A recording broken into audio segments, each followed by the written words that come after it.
Καλημέρα σας. Είναι με μεγάλη χαρά που σας καλωσορίζω σήμερα στο Αμφιθέατρο για το τέταρτο Shots of Inspiration. Μια πρωτοβουλία που ξεκίνησε ο οργανισμός πριν 3 χρόνια περίπου, όταν δημιουργήσε το Κέντρο Καινοτομίας Ανάπτυξης Ιδεών και έχει βάλει την καινοτομία επιχειρηματικότητα στη στρατηγική του βασικά. Και προσπαθούμε μέσω εργαστηρίων, ημερίδων, ακόμα και επενδύσεων σε ιδέες υπαλλήλων να χτίσουμε μια κουλτούρα ενδοεπιχειρηματικότητας. Σήμερα έχουμε τη χαρά να έχουμε μαζί μας δύο εξαιρετικούς ομιλητές, τον Γιώργο Ζερβίδη, ο οποίος είναι marketeer και σύμβουλος στρατηγικής επικοινωνίας, με πέραν των 25 χρόνων εμπειρία, και ο Πίτερ Λάζο, ο οποίος είναι ένας επιχειρηματίας με παρουσία σε χώρες όπως η Σιγκαπούρη, Ιταλία, Αγγλία, Αμερική, Κύπρος και το καθεξής, για να μοιραστούν μαζί μας τις γνώσεις τους. Είναι η πρώτη φορά που το έχουμε ανοίξει και σε ιδιώτες στελέχη ιδιωτικών εταιριών και σας ευχαριστούμε για την τιμή που μας κάνετε να είσαστε μαζί μας. Εγώ με αυτά τα λίγα ξεκινώ. Να δούμε ένα βίντεο το οποίο πιστεύω ότι έχει κάποια σχέση με το θέμα που έχουμε να μιλήσουμε σήμερα.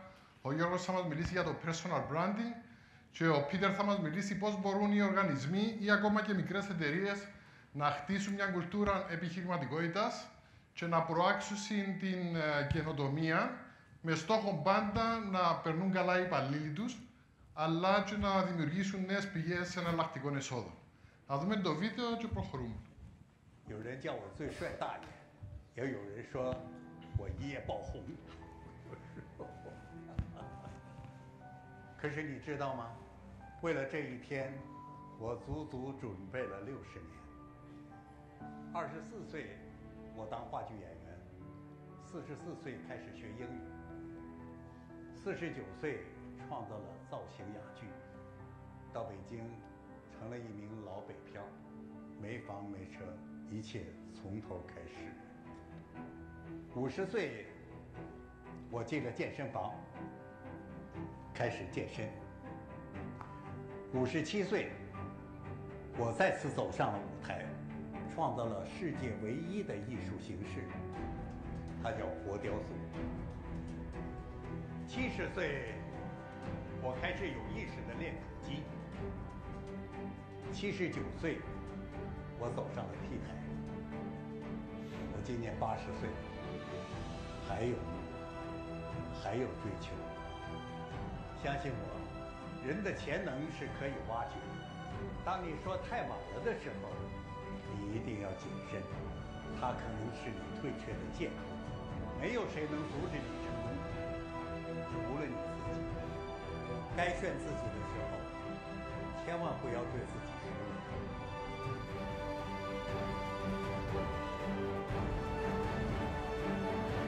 Βασικά, για όσους είναι πια σε γυμναστήριο, ακόμα βασικά να λέμε ότι έχετε χρόνο.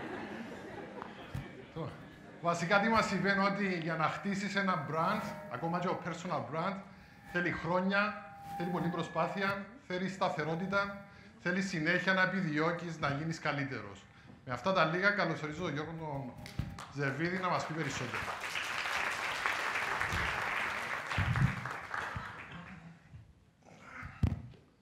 Καλημέρα και από μένα. Καταρχήν να ευχαριστήσω το Κέντρο Καινοτομίας και Ανάπτυξης Ιδεών της ΣΥΤΑ για την πρόσκληση και ιδιαίτερα τον Χρήστο. Σήμερα θα πάρουμε ένα shot για το πώς μπορούμε να αναπτύξουμε την προσωπικότητα μας και να δημιουργήσουμε μια ταυτότητα και έναν άτομο για το οποίο να μπορούμε να είμαστε περήφανοι και να μπορούμε να δείξουμε το τι πραγματικά αξίζουμε. Κάποιος ερχόμενος μέσα είπε μου μπορεί να φύγει ο άλλος άνθρωπος, αλλά λίγο δύσκολο, σε μια ώρα. Το σεμινάριο είναι ένα μικρό μέρος ενός ολοήμερου σεμιναρίου κανονικά, που έχει workshops κλπ. Αλλά νομίζω το shot μας είναι να το πάρουμε. Υπάρχει κανένας μέσα στην αίθουσα που πιστεύει, μπορούμε να χαμηλήσουμε λίγο το φωτισμό, που πιστεύει ότι δεν τον αφορά το πώς τον βλέπουν οι άλλοι ή δεν τον ενδιαφέρει? Υπάρχει κανένας? Μόνο εγώ?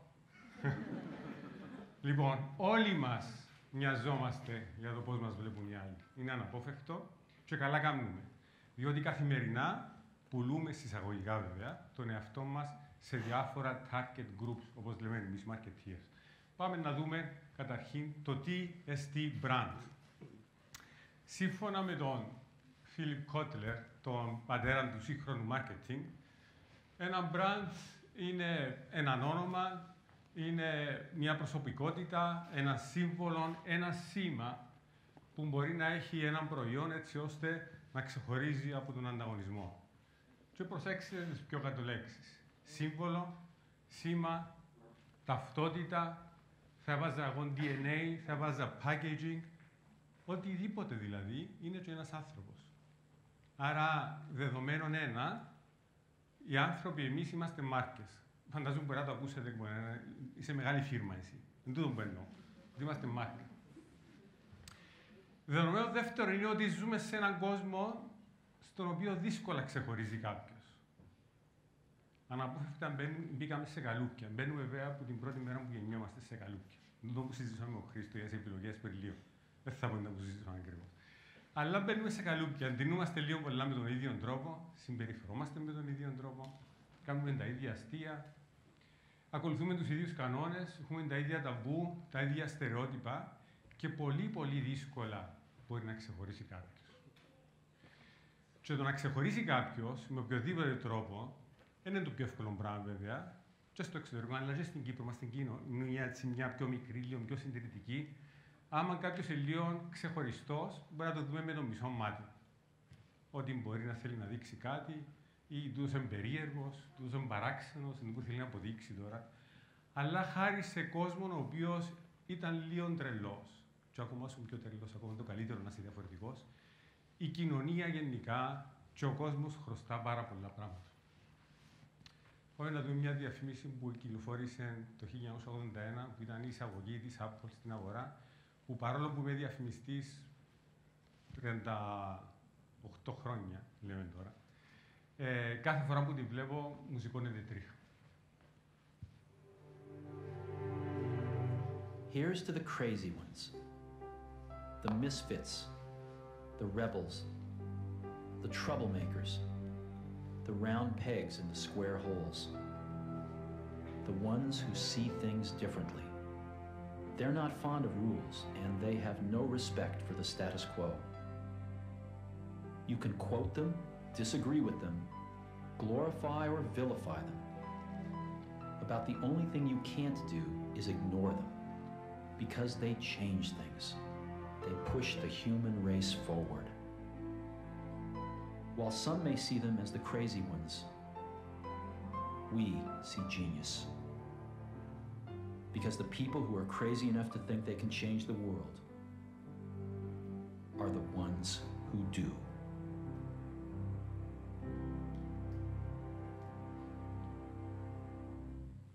Όμως μόνο η Apple μπορούσε να κάνει τέτοια διαφήμιση. Ακόμα και το slogan, το Think Different είναι λάθος. Κανονικά είναι Think Differently στα αγγλικά. Αλλά αν είσαι Apple μπορείς να το κάνεις. Λοιπόν, είδαμε τρελούς που στις αρχές της καριέρας τους ήταν λίγο από το οποίο πημπαίοι τράγοι. Ήταν άνθρωποι οι οποίοι, μερικοί από αυτούς εχλεβάστηκαν διότι είχαν ένα όραμα, συμπεριφέρονται διαφορετικά, ήταν λίγο πιο μακριά από ό,τι άλλος κόσμος και μέχρι να πετύχουν, έτυχαν και πολλές φορές χλεβασμού. Βέβαια, δυνατές προσωπικότητες σε μια άλλη εποχή. Τώρα, σήμερα, για να χτίσει κάποιος το brand του, σωστά είπε ο Χρήστος, θέλει χρόνο, όχι χρήμα, χρόνο όμως, consistency κτλ. Είναι διαφορετική η εποχή, διαφορετικές επιλογές και το κυριότερο βέβαια που παίζει ρόλο στην τη διαφορετικότητα είναι η τεχνολογία.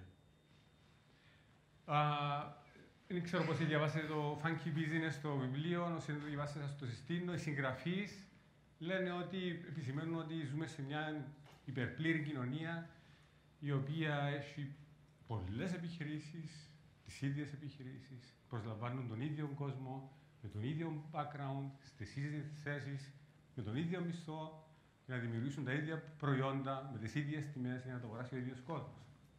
Που σχετικά όλα είναι τα ίδια. Και είναι εδώ που έρχεται βέβαια η διαφορετικότητα και η ευκαιρία και η ερώτηση που μπορούμε να κάνουμε στον εαυτό μας, ποιο είναι το δικό μας προσωπικό brand, ποιο είναι το positioning μας, πώς μας ξέρει ο κόσμος, πώς μας βλέπει ο κόσμος. Και τούτη είναι η μεγάλη ευκαιρία. By the way, η λέξη brand, νομίζω είναι από τη γερμανική brander, που σημαίνει καίο. Είναι η ταυτότητα που βάζουν. Και καθιερώθηκε νομίζω το 1922 η λέξη σαν brand. Τούτη μια ιστορία, δεν ξέρω πώς την ξέρετε, δύο Σιαμές, Λάταν και Λάλεχ, από την Περσία. Μια ήταν δικηγόρος, σπουδάσαν παράλληλα με το πρόβλημα που είχαν. Μια δικηγόρος, η οποία ήταν σωστρεφής, η άλλη εντελώς άλλος χαρακτήρας. Παρόλο που ήταν Σιαμές, δημοσιογράφος, εξωστρεφής, αστεία. Συνήθισαν να ζουν έτσι, πρακτικά δεν είχαν πρόβλημα, έτσι μεγαλώσαν. Αλλά είχαν αποφασίσει στα 27 τους ότι θέλουν να χωρίσουν, θέλουν να έχουν τη δική τους ξεχωριστή ταυτότητα. Όταν είχαν το αίτημα, οι γιατροί τους είπαν ότι έχετε περίπου 5% ποσοστά επιτυχίας. Και η απάντησή τους στη δημοσιογραφική διάσκεψη που έδωσαν πριν την χείριση ήταν προτιμούν να πεθάνουν σαν ξεχωριστές οντότητες, ξεχωριστά άτομα, παρά να ζούμε έτσι μαζί, χωρίς ταυτότητα. Και τούτη η σημαντικότητα και αν θέλετε η περιουσία που έχουμε σαν personal brand. Το ότι είμαστε ξεχωριστοί, ο καθένας ξεχωριστά και πώς μπορούμε να αναδείξουμε την προσωπικότητα μας. Βέβαια, δυστυχώς δεν τα καταφέρα. Παρόλο που ήταν οι μεγαλύτεροι επιστήμονες, ήταν 38 χειρούργοι, πήραν 3 μέρες εγχείρηση, δεν τα καταφέραν και πεθάνουν. Λοιπόν, τούτη είναι μια άσκηση που κάνουμε στα σεμινάρια σε εταιρείες. Μια άσκηση που δεν θα κάνουμε τώρα, είμαστε πάρα πολλοί για να το κάνουμε. Βάλουν τους την πρόκληση να γράψουν κάτω 5 χαρακτηριστικά του εαυτού τους και να τα ανταλλάξουν με έναν άλλον άτομο, το οποίο γράφει πρώτα για τον εαυτό σου και μετά για έναν διπλανό σου. Okay? Και πολλές φορές έχουμε λίγο τραγελαφικά πράγματα. Μα σοβαρά μιλάς, είμαι έτσι, είμαι τούτος ο άνθρωπος, ναι, είσαι εσύ. Θα το κάνετε, αλλά κάνετε το απόψε. Βρείτε έναν άνθρωπο, ένα άτομο το οποίο σας ξέρει καλά, τον ξέρετε καλά, και κάνετε την άσκηση, διότι μπορεί να έρθετε του προελήξεως. Διότι καμιά φορά νομίζουμε ότι είμαστε άλλοι, ενώ τελικά μπορεί να μας βλέπουν διαφορετικά οι διπλανοί μας. Ξέρετε, θυμίζει μου το ρηγιονίο που κάνουμε. Και ο άλλος είναι τέλος αγέντος τώρα. Πηγαδάκια και ο άλλος δηλαδή για σένα. Λοιπόν, οπότε κάποτε ένας συγγραφέας είχε πει πολύ φοβάμαι ότι στο τέλος θα καταλήξω όπως με βλέπουν οι άλλοι. Το οποίο είναι λίγο σκιάρι. Αλλά είναι αλήθεια. Θυμήθηκα και ένα ανέκδοτο. Ήταν κάποιος Κυριακή, περπατούσε στον δρόμο, κρατούσε το πρόσωπο του, βρίσκεται στη μαθητή του. Τι εσείς, χάλασε το δόντι μου και άνοιξα το μαγά μου, κλειστή μου. Πιάσε τον Αντώνη, τον συμμαθητή μας, τον οδοντίατρο. Ποιον Αντώνη, δεν το θυμούμε. Εντάξει. Θα του τηλεφωνήσω να πάει στην Ακρόπολη το ιατρείο του. Πάει, μπαίνει μέσα, πόνει το δόντι του, σωρεί ένα γέρο. Παναγία μου, το συμμαθητής μου. Αντί την πόρτα έτσι δηλαδή, λέει του, γεια σου, είμαστε στην Ακρόπολη, απαντά το γιατρός. Είσαι ο καθηγητής μου. Οπότε, είναι καλά να ξέρουμε πώς μας βλέπουν οι άλλοι. Σημαντικό. Λοιπόν, άρα, το personal brand είναι η αντίληψη που έχει κάποιος στο μυαλό του, η εικόνα που δημιουργείται στο μυαλό κάποιου όταν μας σκέφτεται. Τώρα, το personal branding είναι η διαδικασία στο οποίο πιάνουμε τις δεξιότητες μας, τα skills μας, τα μοναδικά μας χαρακτηριστικά και τα αναδεικνύουμε για να δημιουργήσουμε μια στιβαρή, δυνατή προσωπικότητα. Το σίγουρο είναι το personal branding δεν είναι ψεύτικη εικόνα. Δεν μπορούμε να προσποιούμαστε. Όπως τα προϊόντα δεν μπορούν να προσποιούνται, αν δεν έχουν το πραγματικό τους DNA και να το βγάλουν προς τα έξω, δεν είναι αληθινά. Το ίδιο και στην περίπτωση του personal branding. Δεν μιλούμε για προσποίηση. Άρα, το δύσκολο μέρος που έχουμε σήμερα μπροστά μας είναι να αναδείξουμε την ταυτότητά μας και να είμαστε η CEO της εταιρείας Myself Limited. Okay? Ανεξάρτητα από ηλικία, ανεξάρτητα από personality, από status που έχουμε, από θέσεις στη δουλειά, ο καθένας βασικά τι τον κάνουμε, θέλοντας και εμείς κάθε μέρα. Διαχειριζόμαστε τη δική μας μοναδική προσωπικότητα. Για να ξεχωρίζουμε λοιπόν, για να έχεις μια προσωπικότητα πρέπει να ξεχωρίζεις μέσα από το πλήθος. Για να ξεχωρίζουμε πρέπει κάποιος να είναι διαφορετικός, να είναι μοναδικός και να είναι αυθεντικός. Ουσιαστικά λέω για να ξεχωρίζεις πρέπει να φορείς αυθεντικά κόκκινα κόντας. Λοιπόν, Και είναι θέμα διαχείρισης, βέβαια. Διαχείρισης της αντίληψης που θέλεις, της εικόνας που θέλεις να δώσεις προς τα έξω για τον εαυτό σου. Για να το πετύχει το πράγμα κάποιος, πρέπει να δημιουργήσει το δικό του positioning. Όπως είναι τα προϊόντα, το κάθε προϊόν έχει το δικό του positioning, έτσι και εμείς. Πρέπει να αποφασίσουμε για ποιον πράγμα, τι προβάλλουμε. Προϊόντα. Το κάθε προϊόν, αν ρωτήσεις κάποιον, οι περισσότεροι θα σου δώσουν ακριβώς το positioning που ισχύει για κάθε μάρκα. Okay? Και για τούτο βέβαια οι εταιρείες επένδυσαν πάρα πολλά και πολλά χρόνια για να μπορέσουν να καθιερώσουν ένα μοναδικό συγκεκριμένο positioning το οποίο τους αφορά και τους στηρίζει. Το ίδιο και στο personal branding. Ορισμένες σπουδούντες προσωπικότητες το positioning το έδωσαν οι ίδιοι στον εαυτό τους, όπως το Special One. Τους το έδωσαν το κοινό, όπως η Queen, η El Mago. Πολλούς τους το έδωσαν η ιστορία, όπως είναι ο Butcher, ο Peacemaker, η Iron Woman.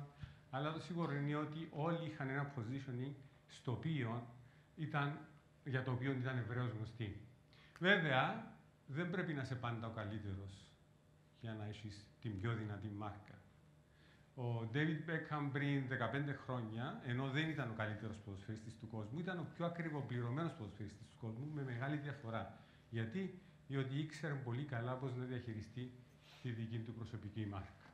Άρα, πρέπει να είμαστε διάσημοι ή να στοχεύσουμε να γίνουμε διάσημοι για να έχουμε προσωπική μάρκα? Φυσικά και όχι. Ο καθένας από εμάς πρέπει, έτσι αλλιώς έχουμε δει, αλλά αφού την έχουμε καλά είναι να τη διαχειριζόμαστε.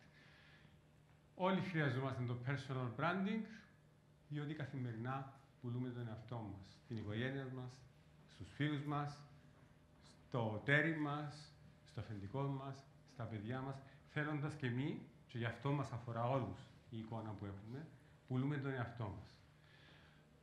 Όπως είπε ο Χρήστος, βέβαια, το να χτίσεις ένα brand χρειάζεται χρόνο, αλλά και κάποιες στιγμές παίζουν τον ρόλο. Ούλα τα λεφτά είναι το ύφος του Σαρκοζή. Μασκαρούιλα.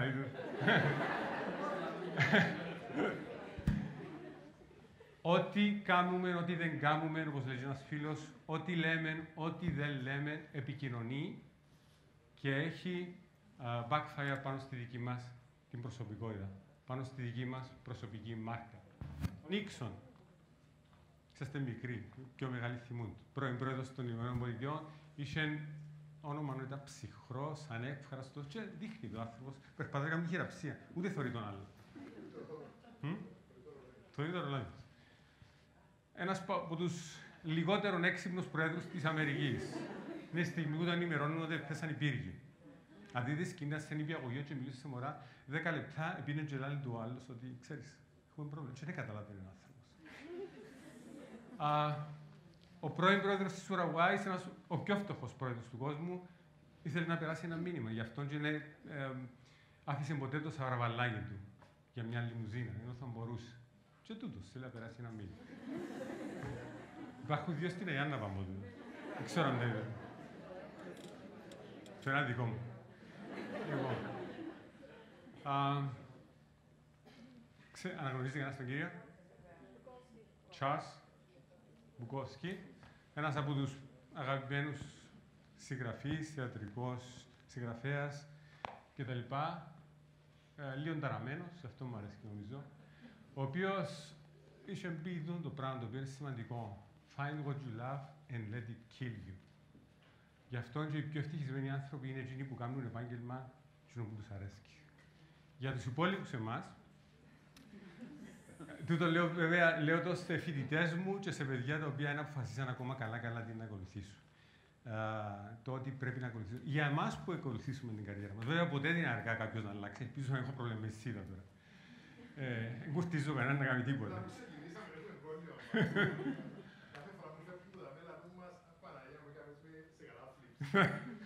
Λοιπόν, για μας λοιπόν, που ακολουθήσαμε λίγο πολλά την καριέρα μας και να συνεχίσουμε, υπάρχουν πράγματα άλλα τα οποία μπορούμε να ασχοληθούμε και να μας ανεβάσουν σαν ανθρώπους. Να μας κάνουν καλύτερους ανθρώπους. Να μας κάνουν πιο ευτυχισμένους, πιο χαρούμενους, να μας κάνουν ανθρώπους οι οποίοι να έχουμε περισσότερο πάθος σε ό,τι κάνουμε. Και το δεν είναι ανάγκη να είναι επάγγελμα. Μπορεί να είναι οτιδήποτε. Επειδή όλοι μας έχουμε δεξιότητες, όλοι μας είμαστε ξεχωριστοί, όλοι μπορούμε να κάνουμε καλά ένα πράγμα που δεν μπορεί να κάνει κάποιος άλλος. Εγώ θαυμάζω ανθρώπους που έχουν επαγγέλματα τα οποία δεν θα μπορούσα ποτέ να κάνω. Ή κάποιος που έχει την δεξιότητα να μπορεί να μαγεύει με τη μαγειρική του και να τρώει και αλείς πώς το έκανε το πράγμα. Εμένα είπε μου βράζει νερό και μέλι, ας πούμε. Οι καλλιτέχνες του δρόμου, που τόσο μας λείπουν από την Κύπρο, τι ωραίο πράγμα, πόση δεξιότητα έχουν οι άνθρωποι. Κάποιος που γράφει καλά, ένας επιδέξιος ψαράς, ένας καλός τεχνίτης. Όλοι έχουν κάτι το οποίο μπορούν να δουλέψουν ακόμα περισσότερο και να ξεχωρίσουν. Βάρτε το μέση να κάνουν το πράγμα. Το πολύ μπορεί να φάει κανένα δάχτυλο.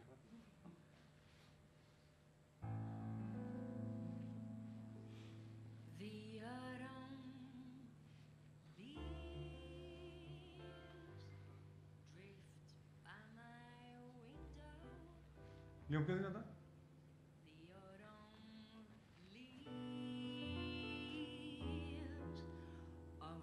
Αναγνωρίζει κανένας την τραγουδίστρια.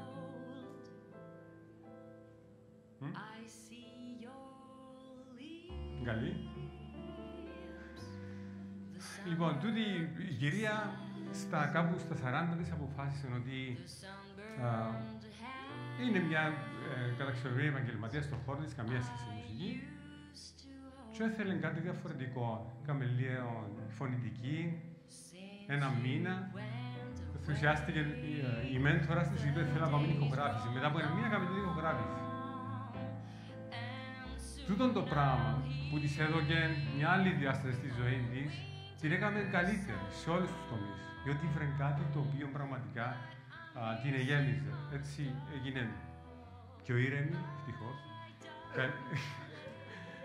Έδινε πάθος σε ό,τι έκαμε και άλλαξε σαν άνθρωπος. Δηλαδή, εγώ είναι η γυναίκα μου. Λοιπόν, άρα, τώρα κάνω σας ξέρετε, να βγάλουμε δίσκο και θέλω πρόβλημα. Άρα, λοιπόν, ο καθένας μπορεί να βρει κάτι και να το αλλάξει τη ζωή του. Δεν είναι ανάγκη να είναι το επάγγελμα μας. Βέβαια, ζούμε τώρα στην εποχή την ηλεκτρονική και είναι τόσο εύκολο και τόσο δύσκολο να χτίσεις τη μάρκα σου ή να την καταστρέψεις. Πολύ απλά διότι είμαστε εκτεθειμένοι συνέχεια, λένε ότι αν δεν υπάρχεις μέσα στο Google, απλά δεν υπάρχεις σαν άνθρωπος. Οπότε, προσέξτε τι βγάλει. Καμιά φορά κάνετε Google τον εαυτό σας. Τούτη είναι η εικόνα που παίρνει κάποιος, μπορεί να μην είναι 100% σωστή, αλλά είναι η εικόνα που βγάλει κάποιος, που παίρνει κάποιος που σας όταν θέλει να μάθει κάτι. Διότι τώρα, άμα έχουμε ένα νέο συνεργάτη, ένα νέο άνθρωπο που κάνει ένα application στη δουλειά, κάποιος ο οποίος μας ενδιαφέρει για κάποιο λόγο, το πρώτο που κάνουμε ψάχνουμε στο Google ή ψάχνουμε στα social media. Είδα τραγελαφικά πράγματα, δηλαδή και δεν μπορεί ένα brand να έχει σχιζοφρένεια, όπως ένα brand όταν έχει σχιζοφρένεια στην αγορά κάτι δεν πάει καλά. Το ίδιο είναι ένας άνθρωπος. Μπορείς να έχεις άλλη εικόνα offline και άλλη εικόνα online. Τα δύο πρέπει να ταυτίζονται. Okay? Οπότε προσοχή και λίγο στο τι εικόνα βγάλουμε στα social media. Δεν έχουμε χρόνο πολύ να το αναπτύξουμε, αλλά some point. Λοιπόν, ένα από τους πιο σημαντικούς παράγοντες της δημιουργίας του personal branding για μένα είναι το emotional intelligence, το οποίο εκτιμώ περισσότερο από το IQ, το EQ. Βολεύτηκε με νομίζω ότι έχω τόσο μεγάλο IQ. Λοιπόν, αλλά πιστεύω πραγματικά είναι πολύ πιο σημαντικό.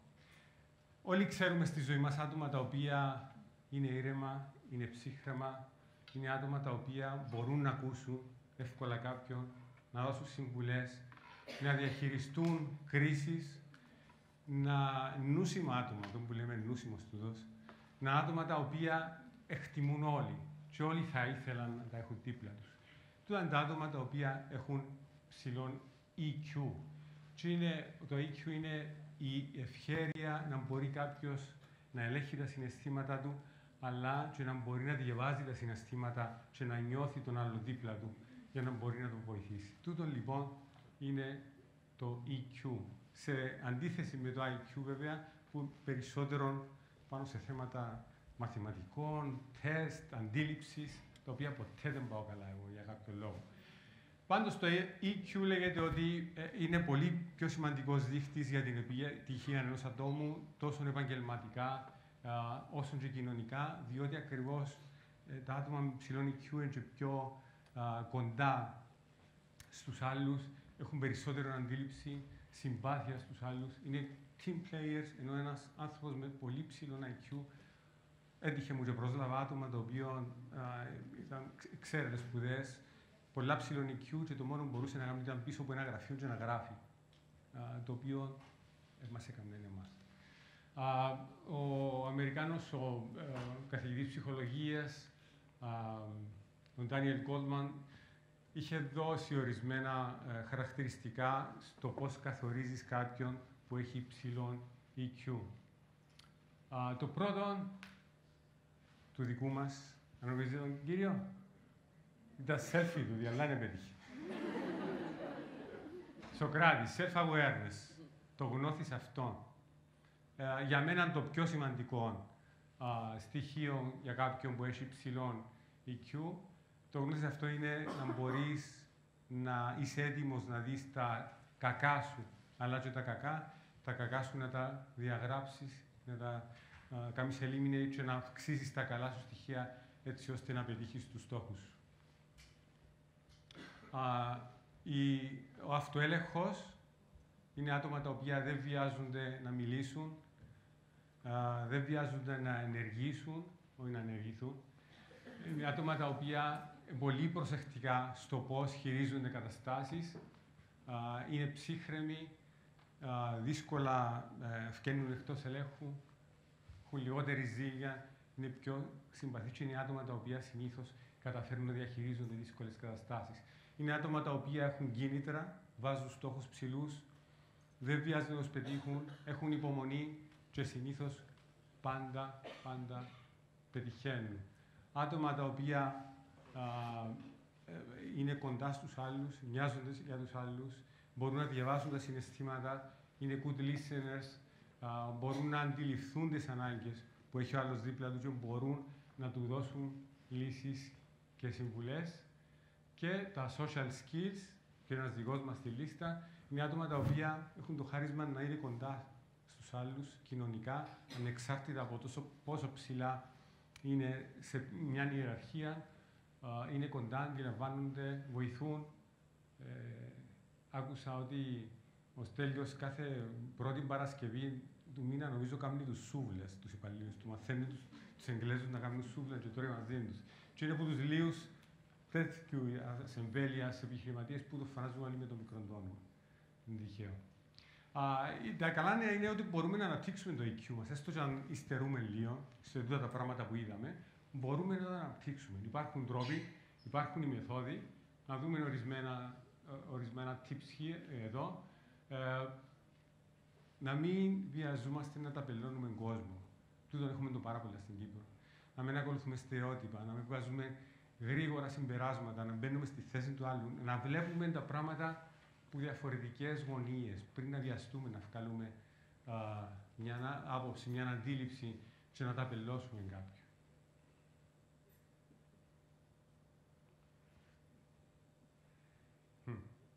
Πρέπει να παίξει μια διαφήμιση εδώ. Μπορούμε.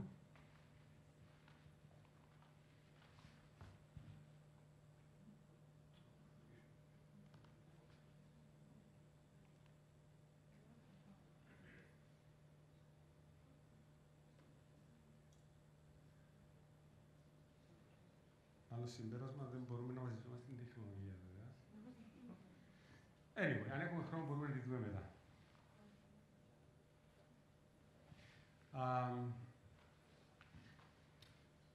Ταπεινοφροσύνη, το οποίο πολλές φορές θεωρείται σαν αδυναμία, ταπεινοφροσύνη δεν σημαίνει ότι κάποιος είναι ντροπαλός ή ότι έχει έλλειψη αυτοεπίθεσης, είναι ακριβώς το αντίθετο. Απλά το να είσαι ταπεινός δίνει την ευχέρεια στους άλλους να αναδείξουν πράγματα δίπλα σου και εκτιμείται ιδιαίτερα από τους άλλους. Το να μπορείς να κάνεις μια αυτοαξιολόγηση το οποίο είναι πάρα πολύ σημαντικό και πρέπει να το κάνουμε συχνά για τον εαυτό μας. Να πούμε καλά, τα κακά, πώς μπορούμε να διορθώσουμε, τι έκαναμε λάθος την προηγούμενη μέρα, πώς μπορούμε να είμαστε καλύτεροι στο μέλλον. Πάρα πολύ σημαντικό. Το πώς αντιδρούμε σε δύσκολες καταστάσεις και ο έλεγχος του θυμού. Ο θυμός είναι ένας κακός σύμβουλος για οποιοδήποτε. Οπότε το να μπορούμε να ελέγξουμε τα συναισθήματα μας, ειδικά τα άσχημα συναισθήματα μας, φέρνουν σε δύσκολη θέση, πάρα πολύ σημαντικό. Και το να μην φταίμε πάντα τους άλλους σε ό,τι γίνει. Στην Κύπρο έχουμε πάντα ο ξένος δάχτυλος. Το τελευταίο έβαλα ένα προϊόν αντιάτομο. Το να μπορείς να απολογείσαι, να λες συγγνώμη, να αντιλαμβάνεσαι ότι έχεις το θάρρος να βγεις και να αναλάβεις την ευθύνη.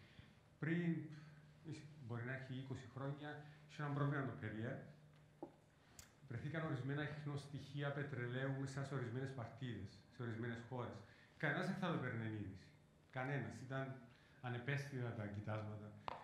Αλλά έφυγε η ίδια η εταιρεία και είπε: απολογούμαστε, εντοπίσαμε το πρόβλημα σε αυτές τις χώρες. Υποσχόμαστε σε 24 ώρες θα φύγουν όλα από όλα τα σημεία πώλησης, θα αντικατασταθούν αμέσως. Όσοι αγοράσετε, φέρτε μας τα πίσω, θα αποζημιωθείτε. Ευχήγε ο CEO της εταιρείας, απολογήθηκε στην τηλεόραση και βγήκαμε μια διαφήμιση στην τηλεόραση και στον τύπο, ένα μπουκάλι παγωμένο, υδρωμένο, που έτρεχε ένα δάκρυ και έτρεχε ένα sorry. Σε ένα μήνα αυξηθήκαν οι πωλήσεις 18%. Σε ένα μήνα. Μια εταιρεία που είχε πρόβλημα, βρεθήκε πετρέλαιο μέσα στο νερό της και αυξηθήκαν οι πωλήσεις σε ένα μήνα, 18%. Γιατί? Διότι όταν απολογείσαι, αντιλαμβάνεται άλλο ότι είναι απέναντι του με έναν υπεύθυνο άνθρωπο, ο οποίος μπορεί να αντιληφθεί που έπιεν καλά, που έπιεν κακά, τι κακόν έκανε, και σίγουρος ότι δεν μπορεί να το διορθώσει μετά. Πάντα το ρεκίμ, δηλαδή. Λοιπόν, να προσπαθούμε να βλέπουμε οι πράξεις μας, οι ενέργειες μας, τι αποτέλεσμα θα έχουν και τι επιπτώσεις τους άλλους. Πολλές φορές δεν το σκεφτόμαστε. Ενεργούμε με κάποιον τρόπο εντελώς εγωιστικά και μας ενδιαφέρει, τούτον δεν τον ενδιαφέρει έτσι αλλιώς. Μας ενδιαφέρει τι επίπτωση και πολλές φορές πληγώνουμε κόσμο και κάνουμε και κακό σε κόσμο χωρίς να υπάρχει λόγος. Τώρα είμαστε θετικοί, το αιώνιο ποτήρι που είναι μισογεμάτο ή μισοόφκερο. Ξέρω ανθρώπους που πάντα είναι μισοόφκερο το ποτήρι. Θα το δουν ποτέ μισογεμάτο. Και πώς θεωρούν ποτήρι, σωστά. Εγώ είμαι στους μισογεμάτους. Εντάξει, πολλές φορές μπορεί να μου λαλούν ότι είμαστε λίγο στον κόσμο μας, αλλά προτιμώ παρά να είμαι μισοόφκερος, να είμαι μισογεμάτος. Και νομίζω ότι χάνει κάποιος να είναι λίγο μισογεμάτος. Διότι όταν βλέπεις τα πράγματα μαύρα, καταντάς και εσύ μαύρος. Εκείνο που είπε ο συγγραφέας, καταντώ εκείνο που σκέφτονται οι άλλοι για μένα. Και έχει και ορισμένες λέξεις που εγώ αν ήμουν, ξέρω εγώ, παμινιώτης θα τις έφευγα από το λέξιμο. Αλλά. Ξέρεις, ήσουν πολλά καλός, αλλά πάντα το αλλά έχει μια αρνητική διάσταση. Δεν υπάρχει το αλλά. Οι Αγγλέζοι λένε ότι everything before bad is bullshit.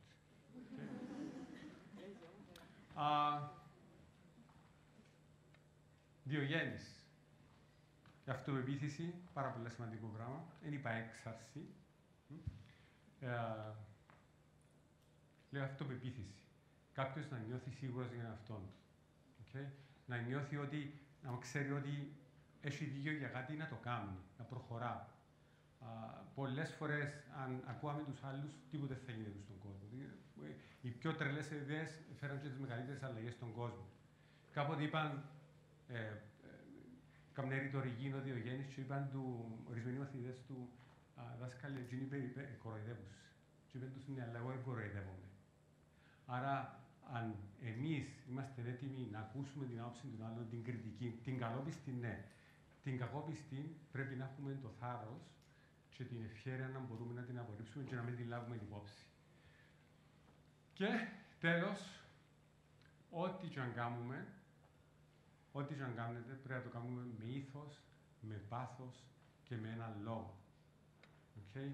Πάρα πολύ σημαντικά. Και το ήθος και το πάθος και να υπάρχει και reason why. Είδα αλλιώς δεν μπορούμε να το πετύχουμε. Αριστοτέλης. Στα γρήγορα, ορισμένα tips για τη δουλειά. Πρέπει να είμαστε team players. Αν δεν είμαστε team players, θα μας απορρίψει το σύστημα και δεν θα πάμε μπροστά ούτε εμείς, αλλά ούτε οι άλλοι δίπλα μας. Στον κόσμο της μάθησης και της τεχνολογίας δεν δικαιολογείται να μην ξέρουμε τα πάντα. Έχω φοιτητές μου που μου λένε, ξέρεις κύριε, είναι η πρώτη πληροφορία, και εγώ δεν παιδιά. Εγώ μπορώ να σπουδάσω ιατρική τώρα από το ίντερνετ, ας πούμε. Μπορεί να μην μπορείς να βρει μια πληροφορία αν κάποιος, δεν υπάρχει τίποτε που δεν μπορείς να βρεις μια πληροφορία.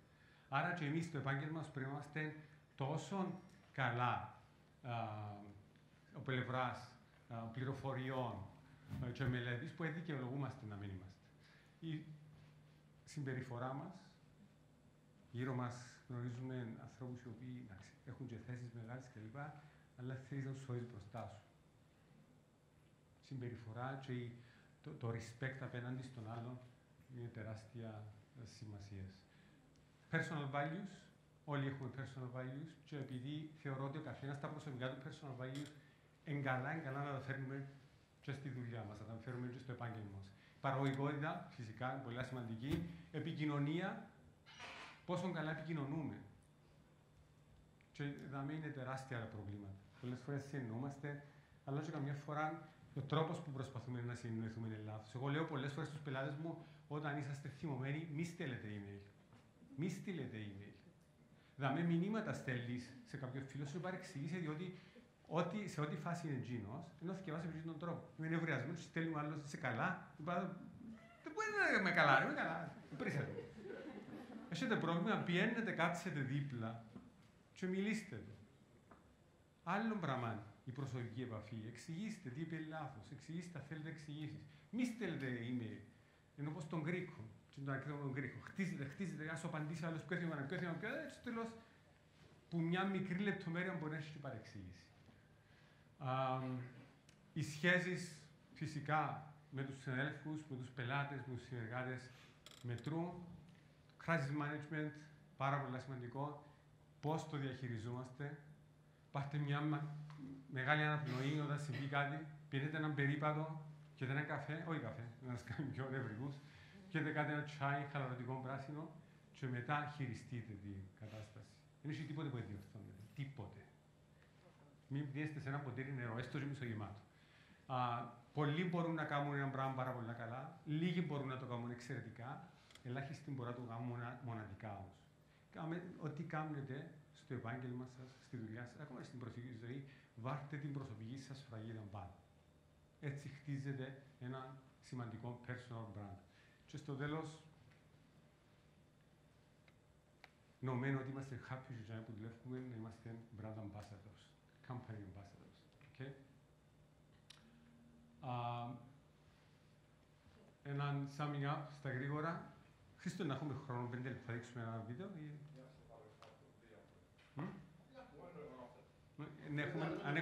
Αν έχουμε τον χρόνο, ένα λεπτό, μετά, απλώς ρωτώ.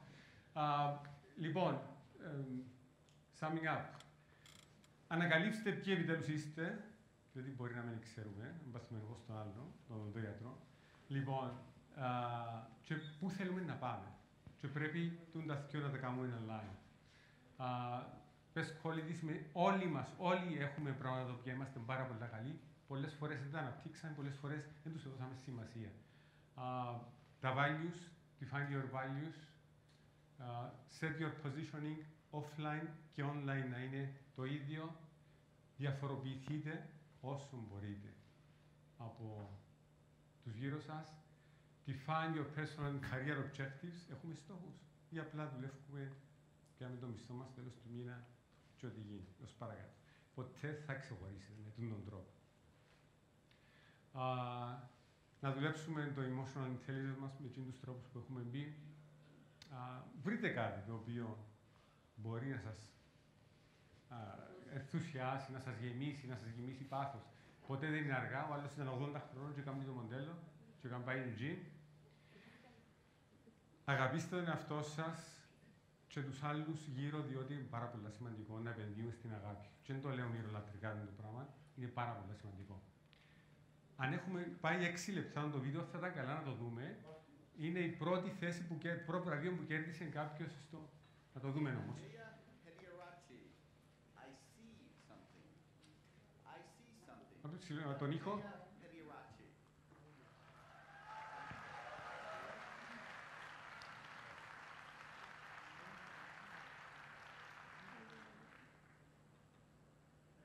Ακόμα λίγο.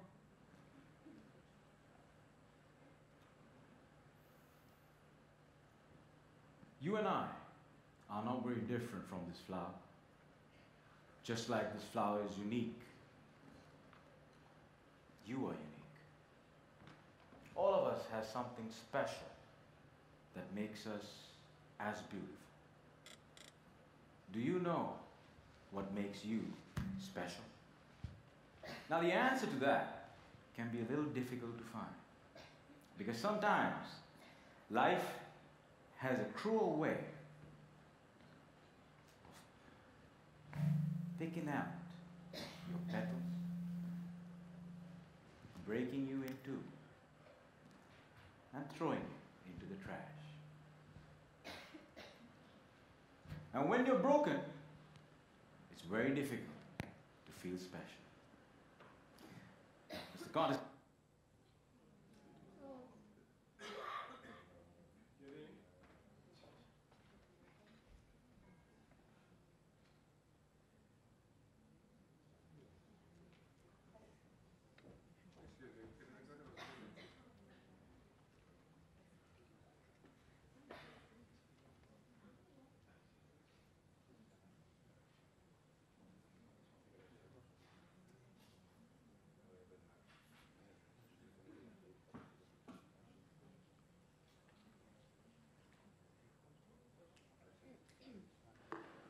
Dhananjaya Hediarachi, I see something. I see something. Dhananjaya Hediarachi.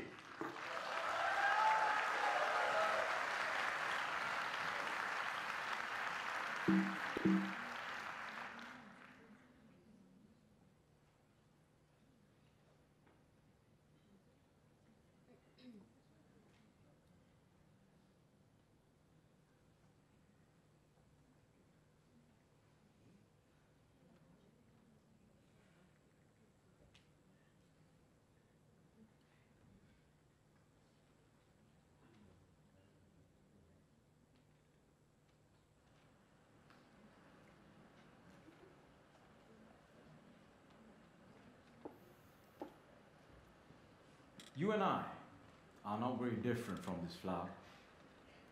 Just like this flower is unique, you are unique.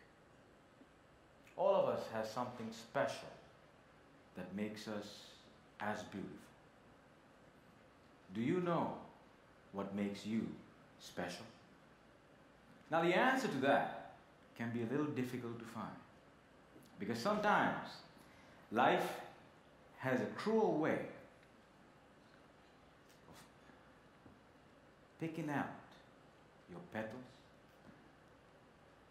breaking you in two, and throwing you into the trash. And when you're broken, it's very difficult to feel special. Mr. Carter.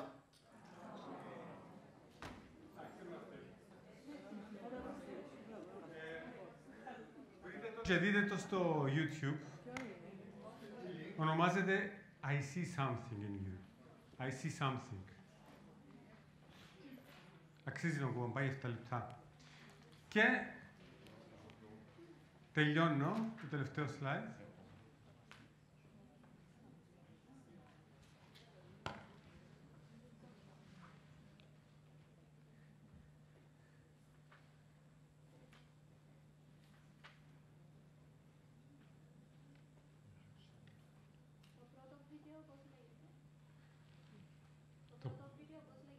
Το πρώτο που είδαμε είναι η διαφήμιση της Apple. Νομίζω ο Χρήστος είναι... Το τελευταίο slide, νομίζω η πιο σημαντική συμβουλή που μπορώ να δώσω σε κάποιον είναι να είναι πάντα ο εαυτός του. Δεν υπάρχει λόγος να αντιγράφουμε κανένα. Εξάλλου το πρωτότυπο πάντα έχει μεγαλύτερη αξία πάντα από το αντίτυπο. Ευχαριστώ πάρα πολύ.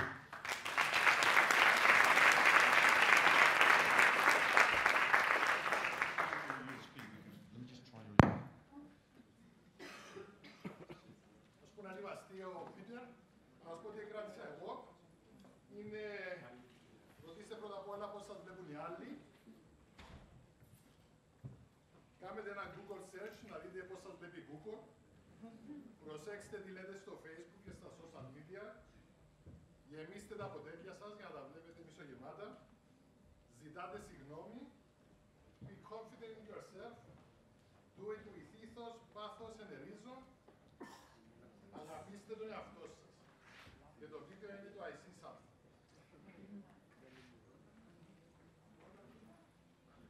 Μόνο που τα μάτια κάνεις που τέσσερι κουμπλέ.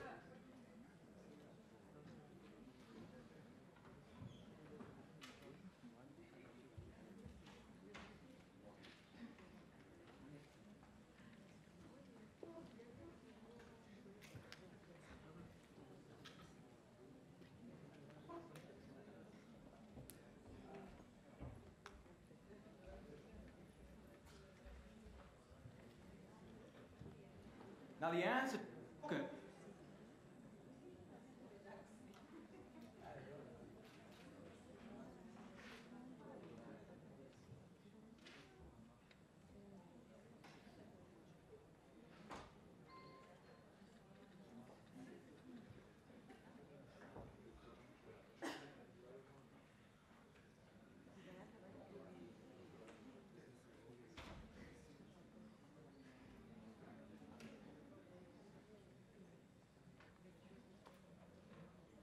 Hello.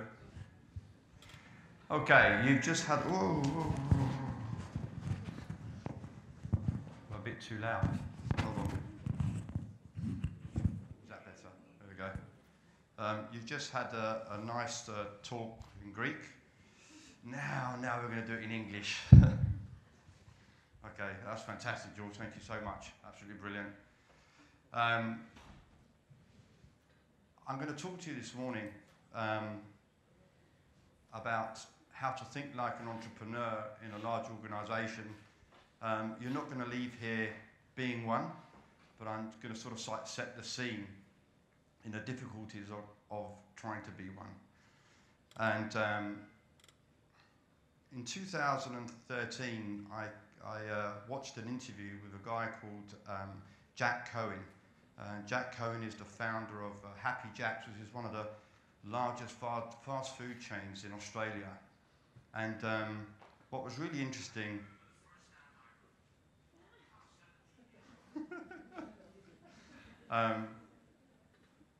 he talked about the cross between an astronomer and a microbiologist. And this resonated with me because this really is an interesting definition. And I'm not going to tell you what that definition is, because I'll be cheating, because I sort of stole it from him. So I'm going to let you listen to him. I see, learn from successful. Can we turn it up, please? I have a philosophy on the word entrepreneur, which I can share with the group. I learned this, and if you wonder what entrepreneur is, when I was told this, and I've never forgotten it because it's really important, is an entrepreneur is a cross between an astronomer and a microbiologist. Now that sounds a little weird, doesn't it? A cross between an astronomer and a microbiologist. And what that means is an astronomer is looking at the stars. He's got the big picture. He's out there looking at the vision. The microbiologist is looking through the microscope, and he's looking at the detail. If you're an astronomer only, or if you're a microbiologist only, you're probably not going to make it. Because if you're the microbiologist, you can't see the wood for the trees. You're so immersed in the pine needles of what's going on is that the detail kills you. You don't get there. If you're an astronomer only, and you're just looking at the big picture, the detail will run away and you won't. So an entrepreneur is a cross between those two things, in that you have to be able to have the vision, you have to be able to look at the stars and see what the future is, and at the same time, you got to be attentive enough to the detail that they don't steal it from you. And because you're so busy looking at the big picture, Meanwhile, you go broke because somebody that wasn't managing the accounts payable or something like that. So that's my definition of an entrepreneur.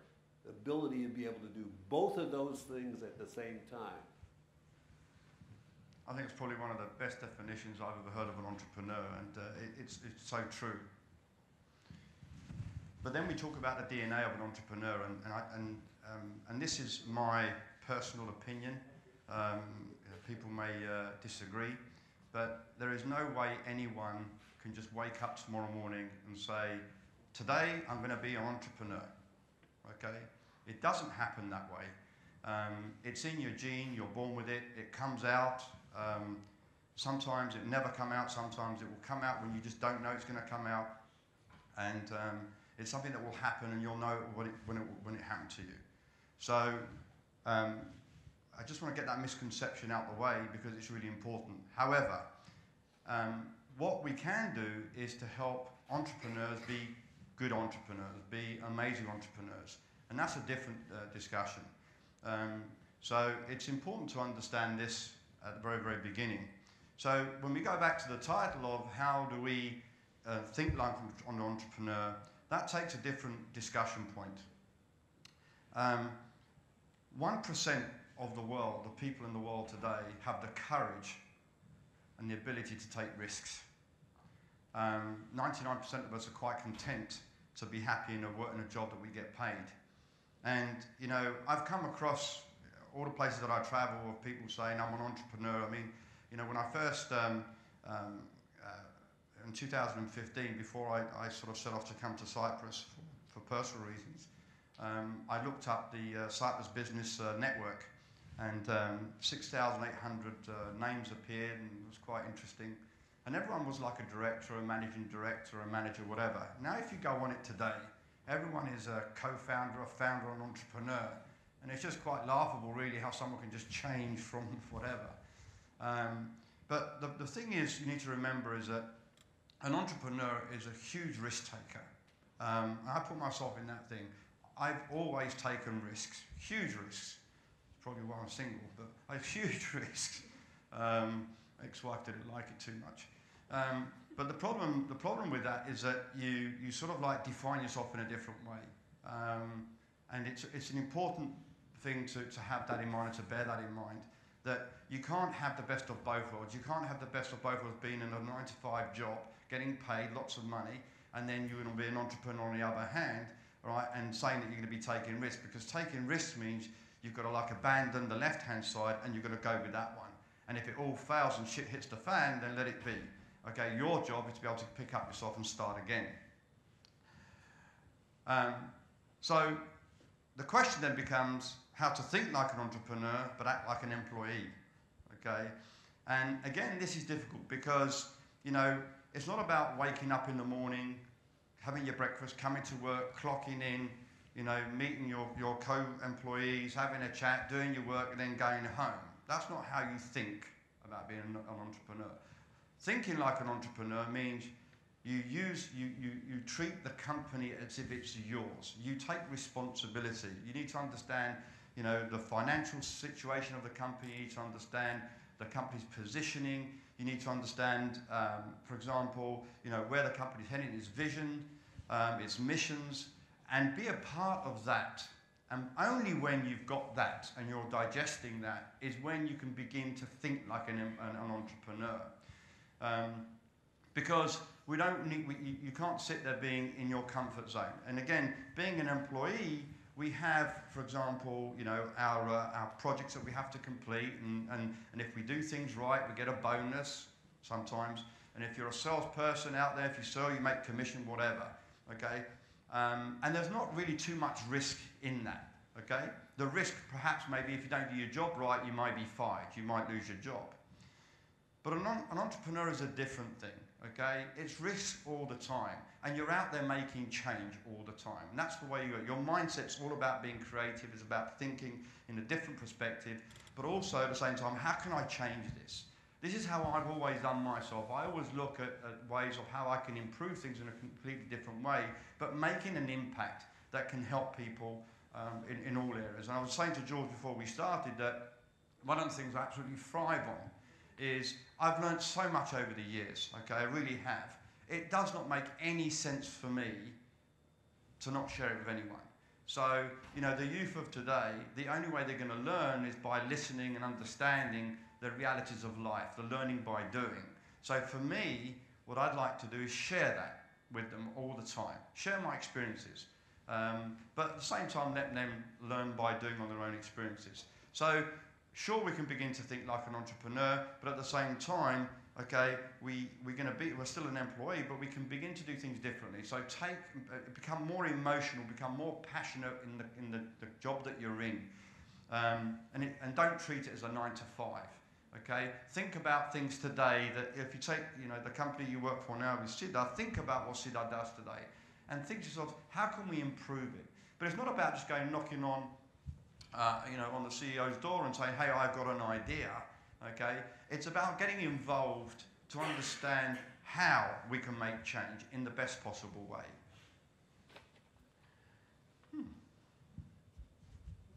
Okay. This is really all about the title here was about risk taking, but in the corporate world, we have obstacles, and the obstacles are that we can't, you know, a company just can't just make risks like an entrepreneur does, because we have shareholders we've got to report to, we have employees we've got to report to, etc. But the life of an entrepreneur is a little bit different, as I said before. It's about engaging the mindset to be completely different. So what you've got to think about is this. First of all, are you willing to accept 100% responsibility for the success and your failures? If you're not, then you know you need to walk away from that, because this is very, very important. Okay, a lot of the times we're too keen to pass the buck, as we say, to pass the excuses onto somebody else, to pass the blame onto somebody else. But again, you need to be accepting of the fact that you've got to be responsible for your own successes, your own failures. And you know, I look at this myself, because as much as I've been very successful and I've made a shitload of money, I've lost a shitload of money, absolutely. Okay, and when you lose that money, it hurts. Believe me, when you've you know, if you've got like, you know, $50 in your pocket and you're wondering how you're going to make you know, some money to survive, that's when it becomes, you know, the most important part and decisions you've got to make in your life. And are you willing to give up perfection and procrastination? You know, we live in this world today, and again in large organisations and corporates, where you know we want to be perfect in what we do, and we sit there and we dither and we dither and we dither, okay, but we don't do anything, okay. So again, thinking like an entrepreneur means you've got to give all of that up. You just got to go for it, okay, and it's got to be in the heart. And I always say to people that, you know, when you stand up and you talk, or when you go to work, or whatever you do, if you don't get goosebumps, if you're not in love with what you do, then stay home, okay? All right, you should all be in love with what you do, okay? If you really want to be successful, if you really want to make a difference, you've got to be in love with it. It's got to give you those goosebumps, as George says. Your hair's got to stand up at any point in time. I'm not saying your hair's going to stand up every day, but, you know. And also, who are you being to have the success you want? Now, this is important, because don't try and be someone else because they are successful, okay? You've got to be you. And that's really, really important. Whatever happens, it's got to come from you and be you. And the reason why I've got this image behind is because don't try and paint yourself to be someone else, okay? When you want to succeed, you've got to do it in your own way, in the way it suits you. So what I want to share with you is 5 ways to think like an entrepreneur. And hopefully this will sort of like begin to resonate. And the first one is, you've got to become passionate in whatever you do. It's so critical, so important. You know, I stumble across many, and you know, I mentor and advise many startups, entrepreneurs, young aspiring founders, and you know, it's sad actually when you don't see the passion. And again, when you set off on this journey, you have to have this emotion, you have to have this passion inside you, all right, to make it drive. Because even in an organisation, in the one you're in, if you don't show that passion, that enthusiasm, that emotion, how do you expect someone else to believe you? Okay? You need to sell. In actual fact, entrepreneurs, apart from being a crossbreed between astronomers and microbiologists, you've got to be a damn good salesperson. A damn good salesperson who people will believe in and trust, and they can see it coming out of you. The second is be bothered by inefficiency, okay? Meaning, if you're seeing something that's not right, okay, then step in and try and make a change. And, you know, again, it's not about just making a change, it's making a change that will make an impact, that will become engaging, that will make sense, not just to you, but to everybody else that you're trying to make an impact to, okay? Take on more risk, okay? Again, don't be scared of taking risks. Don't be scared of making the wrong decision. What's the worst that what can happen? Okay? Let's assume you make the wrong decision. You screw up, okay? And you get fired. You lose your job, okay? You're still alive, okay? You've still got this beautiful world that we live in. Maybe getting fired is sometimes a good thing for people because it gets them off their arse and makes them think, okay? Because again, we sit in a comfortable world where we're just happy earning our 2,000 euros or 1,500 euros or 10,000 euros, whatever it is, okay, a month, and we're happy, we're content. But when shit hits the fan, we don't know how to handle it, okay? So don't be afraid to take risks. So it's really, really important.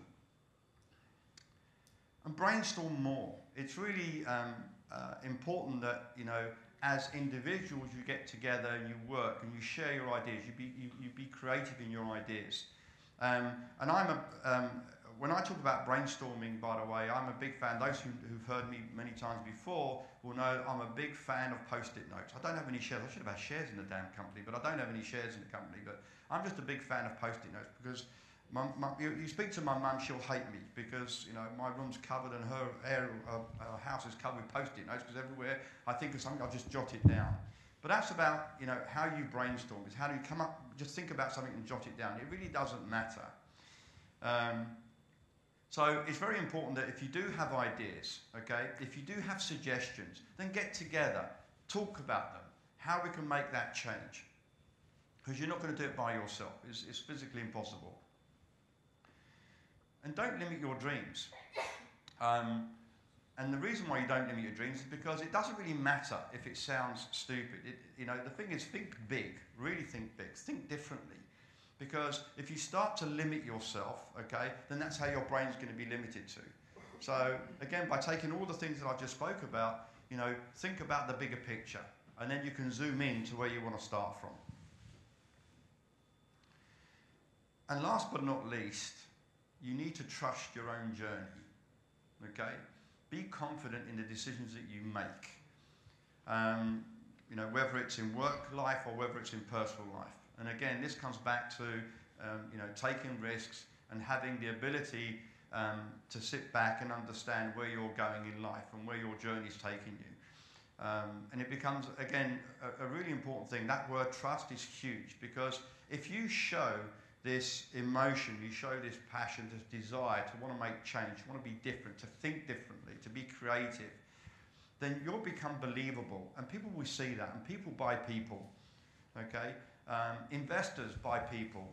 Board of directors buy people, okay? It's not just sometimes about money, it's about respecting people's perceptions, about respecting people's abilities. And if, for example, you know, senior management can see that you have what it takes, then that's a buy that you need, that they will take. Oh, okay, I'm going to go back one thing because this is the last of my slides, so I don't want to keep talking. But the next clip I'm going to show you, and I'm going to end with, is the founder of Alibaba. And if you've not heard of his story, it's crazy, okay? So I'll let you listen to it, and then I'll come back.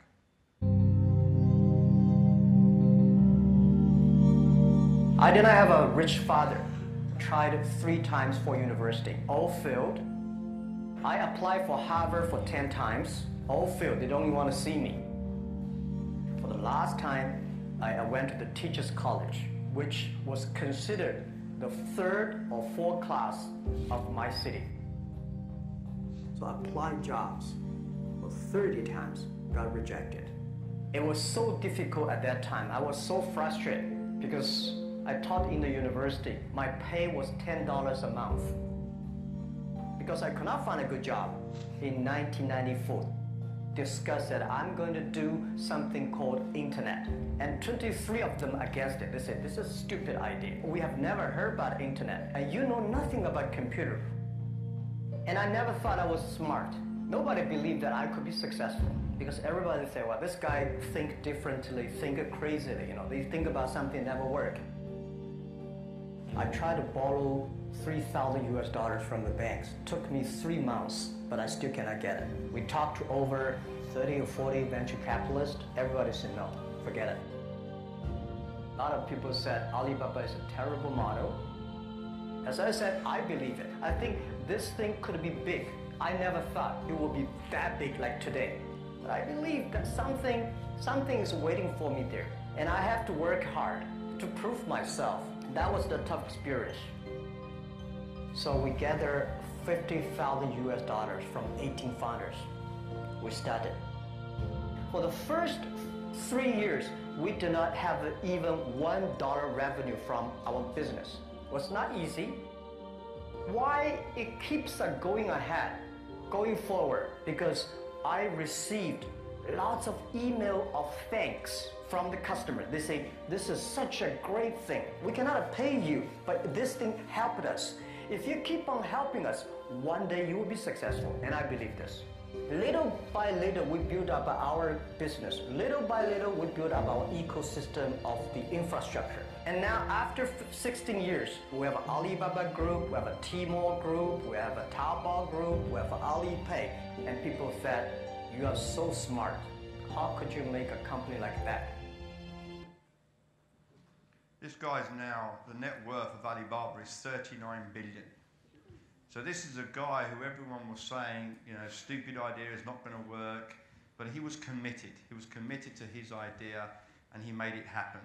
So I just wanted to leave you with that, because that to me resonates with everyone who wants to jump on, I guess, an entrepreneurial way of thinking, an entrepreneurial journey, but also those who you know, who want to try and make change even in the organisation that you're in as well.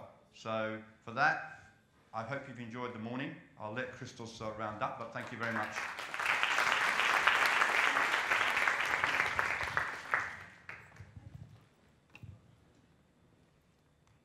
Σας ευχαριστούμε και πάλι που ήρθατε σήμερα μαζί μας. Ελπίζουμε να το απολαύσατε. Έξω υπάρχει καφές, αν θέλετε να κάνουμε λίγο networking. Και υπάρχει και ένα shot of inspiration για να το πάρετε μαζί σας και να θυμάστε τη σημερινή μέρα. Το επόμενο μήνα μάλλον θα είμαστε πάλι εδώ με ένα άλλο θέμα. Είσαστε ευπρόσδεκτοι να έρθετε, θα σας καλέσουμε.